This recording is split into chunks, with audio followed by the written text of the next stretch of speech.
अस्सलाम वालेकुम प्यारे दोस्तों, कैसे हैं आप सब। दोस्तों, कोई भी औरत जब माँ बनती है तो उसकी ज़िंदगी का सबसे खूबसूरत पल होता है, क्योंकि कोई महिला शादी के बाद संपूर्ण ही बच्चे से होती है। ऐसे में दोस्तों घर में खुशियाँ आ जाती हैं। लेकिन प्यारे दोस्तों, माँ बनना एक सौभाग्य की बात तो है, लेकिन अगर कोई लड़की शादी से पहले माँ बनती है और कम उम्र में माँ बनती है तो ये घर में खुशियाँ नहीं बल्कि दुख का कारण बन जाता है। ऐसे में दोस्तों आज के इस वीडियो में आपको एक ऐसी बच्ची का वाक्य सुनाने वाले हैं जो बहुत कम उम्र में ही माँ बन गई। दोस्तों ऐसा कैसे हुआ और ये वाक्य कहाँ पर पेश आया, ये जानने के लिए वीडियो को आखिर तक ज़रूर देखते रहें। और आपसे गुजारिश है कि वीडियो को लाइक करें और चैनल को सब्सक्राइब करके बेल आइकन को प्रेस करें ताकि आने वाली नई वीडियोस की अपडेट आपको मिलती रहे। तो चलिए इस वीडियो को शुरू करते हैं। दोस्तों एक गाँव में एक इनाया नाम की औरत रहती थी। इनाया की 2 बेटियां थीं और बड़ी बच्ची का नाम फातिमा और छोटी का नाम गुलशन था। इनाया के शौहर जावेद का टाइफाइड बुखार होने की वजह से इंतकाल हो गया था। इस वक्त इनाया की बेटी गुलशन 2 साल की थी और इनाया एक अनपढ़ खातून थी। शौहर के मरने के बाद वो अपने मायके चली गई। इनाया के माँ बाप भी कब तक उसका और उसकी बेटियों का बोझ उठाते। उन्होंने इनाया से बात की और कहा कि हम तुम्हारी दूसरी शादी करवा देते हैं। अल्लाह जाने हमारी कितनी ज़िंदगी बाकी है, हमारे बाद तुम किसके दर पर जाओगी। लेकिन इनाया ने दूसरी शादी करने से साफ इनकार कर दिया और अपने बच्चों को लेकर अपने घर आ गई। इनाया आखिरकार अपने शौहर की संभाली हुई कमाई कितने दिन तक खाती। इनाया ने हार मान ली और दूसरी शादी कर ली। इनाया का दूसरा शौहर आरिज खुश दिल लेकिन सख्त तबीयत का मालिक था। आरिज इनाया की बेटियों को अपनी बेटियां समझता था, उनसे बहुत प्यार करता था। आरिस की बैग की फैक्ट्री थी और इनाया भी आरिस का साथ देने के लिए घर में बैग सीने लगी। इनाया आरिस की शादी को साल हो गया था तो इनाया ने नन्हे से शहजादे को जन्म दिया। आरिस बहुत खुश हुआ था कि अल्लाह ने मुझे बेटा अता किया है। उसका बेटा जरा भी रोता तो वो इनाया को डांटता और कहता कि ये क्यों रो रहा है, और इसीलिए इनाया का ध्यान तकरीबन अपने बेटे की तरफ ही रहता। और फातिमा और गुलशन जब भी अपनी अम्मी को कोई काम कहती तो इनाया फातिमा को कहती कि बेटा अब तुम बड़ी हो रही हो, अपना ख्याल खुद रखा करो और साथ में गुलशन को भी देख लिया करो। फातिमा तकरीबन ज़्यादातर काम खुद से करना सीख गई थी। फातिमा गुलशन को भी कपड़े पहना देती थी, उसकी चोटियाँ भी बना देती थी। फातिमा की उम्र तकरीबन 12 साल की हो गई थी और फातिमा जिसके पास ट्यूशन पढ़ती थी उसकी शादी हो गई थी। फातिमा स्कूल भी नहीं जाती थी क्योंकि इनाया जिस गाँव में रहती थी वहाँ पर कोई ट्यूशन ना था। और इस बार फातिमा का अब्बू अकरम चाहता था कि फातिमा 8वीं के पेपर दे और मैं उसको गवर्नमेंट स्कूल में दाखिला करवा आऊँ।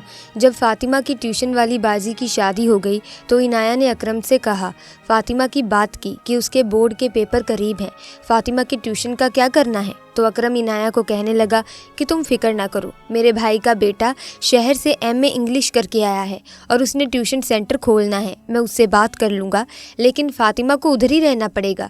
इनाया अपनी बेटी की पढ़ाई के लिए मान गई। हाँ ठीक है, 1 महीने की तो बात है। आरिज फातिमा को अपने भाई के घर छोड़ आया। अपने भतीजे से बोला कि यार हमज़ा, ये मेरी बेटी फातिमा है, इसके 8वीं के पेपर होने वाले हैं, इसकी तैयारी करवा दो, जब तक पेपर नहीं हो जाते तब तक ये यहीं पर रहेगी। तो हमज़ा ने कहा कि चचा जान आप फिक्र ना करें, इंशाअल्लाह फातिमा पास हो जाएगी। फातिमा हमज़ा के घर में रहने लगी थी। जब सारे बच्चे अपने अपने घरों में चले गए थे तो फातिमा उदास हो जाती थी और रोज़ अपनी अम्मी से फ़ोन पर बात करती और कहती, अम्मी मेरा यहाँ दिल नहीं लगता, मुझे घर ले जाएं। उसकी अम्मी कहती कि बेटा कुछ दिनों की तो बात है, फिर तुम्हें अपने घर ही तो आना है। फातिमा को हमज़ा के घर में रहने का फ़ायदा था कि जब भी वो चाहती अपनी पढ़ाई के लिहाज से हमज़ा से कुछ भी पूछ सकती थी। एक दिन रात के 11 बजे का वक्त था। फातिमा को हिसाब के एक सवाल की समझ नहीं लग रही थी तो वो हमज़ा के कमरे में चली गई और बोली कि भाई हमज़ा, ये सवाल मुझे समझा दीजिए प्लीज़। हमज़ा बोला कि अच्छा ठीक है फातिमा, यहाँ पर बैठो। हमज़ा के पास जाकर फातिमा बैठ जाती है। हमज़ा फातिमा से तकरीबन 12 साल बड़ा था और जब फातिमा हमज़ा के पास आकर बैठी तो हमज़ा ने फातिमा के साथ छेड़खानी शुरू कर दी और फातिमा उठकर अपने कमरे में चली गई।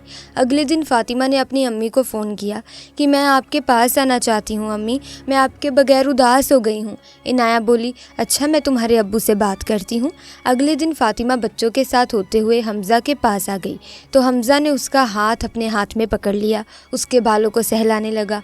फातिमा एकदम से पीछे हट गई। आज रात फातिमा ने फिर से अपनी अम्मी को कहा कि अम्मी, अब्बू को बोले कि मुझे वापस ले जाएं, यहाँ मेरा दिल नहीं लग रहा है। और फातिमा जब भी अपनी अम्मी को फ़ोन करती तो अम्मी से खुलकर बात ना कर पाती, क्योंकि हमज़ा उसके सामने ही खड़ा होता था।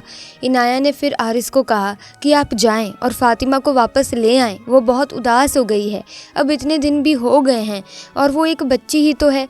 इनाया के पति ने कहा कि ठीक है, आज फैक्ट्री से वापस आते हुए मैं उसको लेकर आऊँगा। रात के बाद फातिमा का अब्बू आरिस अभी सोच ही रहा था कि फातिमा को घर लेकर जाना है, तभी अचानक उसको एक इमरजेंसी आ जाती है जिसमें 1000 बैग का ऑर्डर आ जाता है। और आरिस के मुलाजिम भी घर जा चुके थे और वहाँ पर बस 2 ही मुलाजिम मौजूद थे जो फैक्ट्री में ही रहते थे।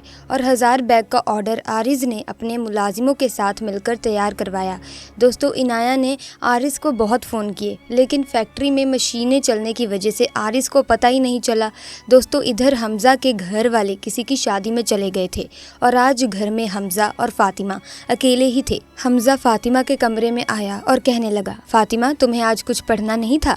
और फातिमा ने अपनी आंखें नीची रखी। जब हमज़ा फातिमा के करीब आकर बैठ गया तो फातिमा उठकर जाने ही लगी थी कि हमज़ा ने एकदम उसको बेड पर धक्का दे दिया और फातिमा को अपनी हवस का निशाना बना लिया। अगले दिन फातिमा का अब्बू आरिस उसको लेने आ गया और बोला, मुझे तो लगता है कि तुम्हें पढ़ाई में कोई दिलचस्पी नहीं है, रोज़ अपनी अम्मी से कहती हो कि मुझे यहाँ से ले जाओ, मुझे यहाँ से ले जाओ। तो आरिस की इस बात पर हमज़ा बोलने लगा कि हाँ चचा जान, आप सच कहते हो, इसे पढ़ाई में कोई दिलचस्पी नहीं है। जिस दिन से यहाँ आई है उस दिन से यही रट लगा रही है कि मुझे घर जाना है, मुझे घर जाना है। तो आरिस ने कहा, बेटा हमज़ा, मैं भी पागल ही था, इनके शौक पूरे करने चला था। भला आज तक कोई सौतेली औलाद अपनी हुई है और सौतेली औलाद ने भी कभी भी किसी की ख्वाहिश पूरी नहीं की है।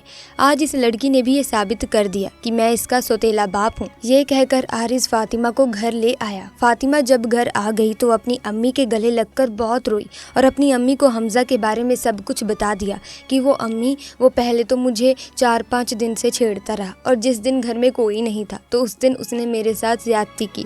मैंने उसे बहुत रोका लेकिन वो बाज नहीं आया। इनाया ने जब ये बात अपने शौहर आरिस को बताई तो आरिस ने फ़ौरन अपने भतीजे हमज़ा को फ़ोन किया कि हमज़ा, तुमने ये क्या हरकत की है? तो हमज़ा ने बोला कि चाचा जान, आजकल तो नेकी का कोई ज़माना ही नहीं रहा। मैंने तो आपके साथ नेकी की थी और आपने मुझे ये सिला दिया है। अल्लाह जाने आपकी बेटी कहाँ से मुकाला करवा के आई है और सारा इल्ज़ाम मुझ पर थोप रही है। आरिस ने जब हमज़ा की बातें सुनी तो इनाया से कहा, करवा दी ना मेरी बेइज्जती। मेरा भतीजा कह रहा है कि मैंने तो ऐसा कुछ किया ही नहीं है और ना ही मुझे इस बारे में कुछ पता है। तो फिर आरिस अपनी बेटी फातिमा को कहने लगा, ऐसा कुछ भी नहीं है, ये सब पढ़ाई से बचने का बहाना है और ये सब झूठ बोल रही है। आरिस ने फातिमा के ऊपर एक थप्पड़ दे मारा और बोला, नहीं पढ़ने जाना तो मत जाओ, कम से कम मेरे भतीजे के ऊपर इतना गंदा इल्ज़ाम तो मत लगाओ। आरिस अपने कमरे में चला गया। फातिमा अभी 12 साल की ही थी। उसके साथ जो सलूक हमज़ा ने किया उसने लफ्ज़ वाला अपनी अम्मी को बता दिया। वक्त गुजरता गया, तकरीबन 5 माह गुजर गए और फातिमा की जिस्मात में भी काफ़ी फ़र्क आ गया था। लेकिन फातिमा की अम्मी ने फातिमा की हालत ख़राब देखी तो वो उसे लेकर अस्पताल चली गई और वहाँ जाकर के फातिमा की अम्मी को उसके बारे में पता लगा कि फातिमा माँ बनने वाली है। तो फातिमा की माँ परेशान हो गई और गुमसुम सी हो गई और फातिमा को अपने सीने से लगाकर रोने लगी। ऐसे में इनाया को हमज़ा पर बहुत गुस्सा आ रहा था। वो सोच रही थी कि मैं हमज़ा को नहीं छोड़ूंगी। तो फिर इनाया ने डॉक्टर से कहा कि हम बच्चा ज़ाया करवा सकते हैं। तो डॉक्टर ने कहा कि नहीं, माँ की उम्र बहुत कम है, अगर हम ऐसा करेंगे तो माँ और बच्चे दोनों की जान को खतरा है। इनाया बहुत डर गई और घर आकर आरिस को सारा किस्सा बताया।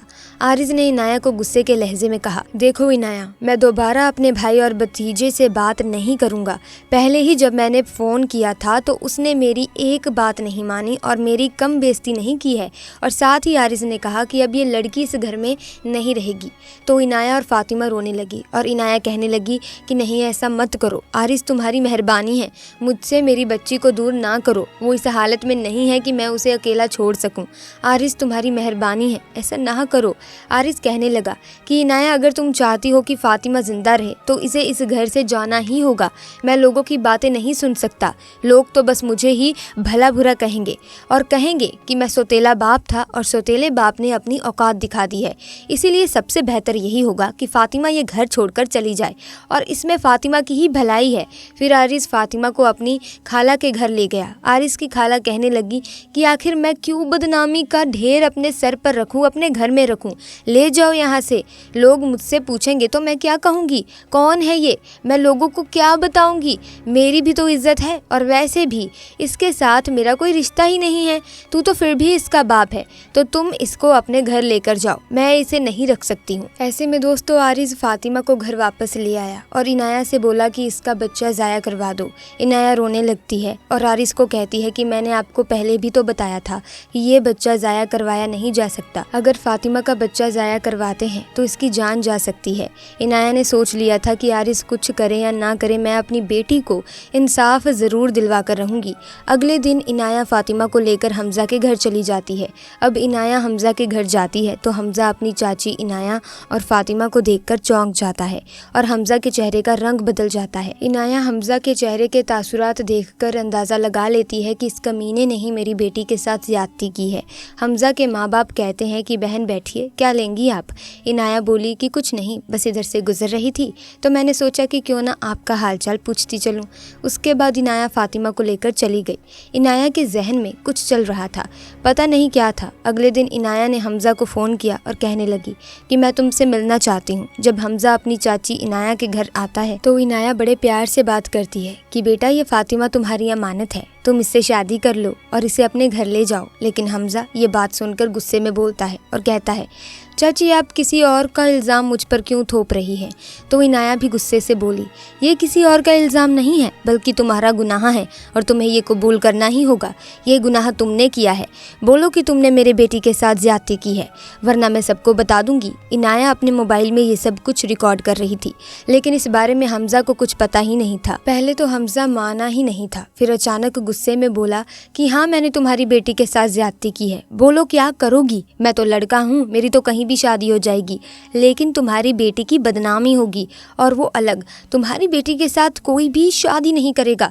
जाओ बताओ कि मैंने तुम्हारी बेटी के साथ ज्यादती की है यानी कि जिन्ना किया है। ये कहकर हमज़ा वापस जाने के लिए मुड़ा तो दोस्तों इनाया को हमज़ा की बात सुनकर बहुत गुस्सा आता है और इनाया पीछे से हमज़ा की गर्दन में छुरी मार देती है और हमज़ा की वहीं पर मौत हो जाती है। उसके बाद इनाया अपनी बेटी को लेकर अपनी बहन के घर जाती है और अपनी बहन को अपनी बेटी की सारी दुख भरी कहानी सुनाती है।